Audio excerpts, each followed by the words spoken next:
Good morning बच्चों, मैं आज आप लोगों को कक्षा 11 की हिंदी कथा भारती पाठ 1 था बलिदान, जिसे पढ़ा दिया मैंने और सारांश अभी लिख कर दी नहीं हूँ। जब स्कूल खुलेगा तो लिखवा दूँगी। दूसरा है आकाशदीप। इसे देखिए, जयशंकर प्रसाद द्वारा रचित आकाशदीप शीर्षक कहानी का कथानक चंपा और बुद्धगुप्त की जीवन शैली और कार्यशैली के इतिवृत्त पर आधारित है। चंपा मणिभद्र की प्रहरी की क्षत्रिय कन्या है और बुद्धगुप्त ताम्रलिप्ति का क्षत्रिय कुमार है।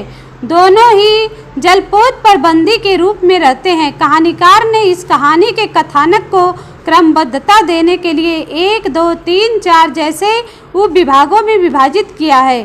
कहानी का आरंभ चंपा और बुद्धगुप्त दोनों बंदियों की मुक्ति संबंधी संवादों से होता है। इस युद्ध में बुद्धगुप्त विजयी होकर चंपा पर वीरता का प्रभाव छोड़ता है।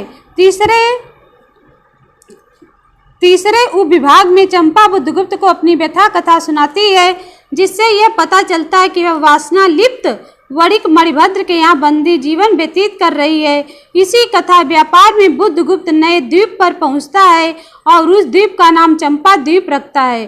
चंपा के सानिध्य में आने से हत्या व्यवसायी दस्यु मणिभद्र के हृदय में प्रेम और संवेदना का आविर्भाव होता है। 5 वर्ष बाद चंपा आकाशदीप जलाकर द्वीपवासी जनता का मार्ग आलोकित करती है। वह अपनी मां द्वारा जलाए गए दीपक की उद्देश्य परंपरा का निर्वाह करती है। चंपा और बुद्धगुप्त के परस्पर सानिध्य से सौंदर्यजन्य प्रेम के आविर्भाव के साथ साथ बुद्धगुप्त की दस्युगत नास्तिकता समाप्त होकर मानवता और मृदुलता के रूप में परिवर्तित होती है। उसका हृदय और मस्तिष्क दोनों ही परिवर्तित होकर संवेदनशील बन जाते हैं। बुद्धगुप्त के यह कहने पर कि वह उसके पिता का हत्यारा नहीं, चंपा प्रेम और प्रतिशोध के अंतर्द्वंद से जन्मे संशय में बंध जाती है।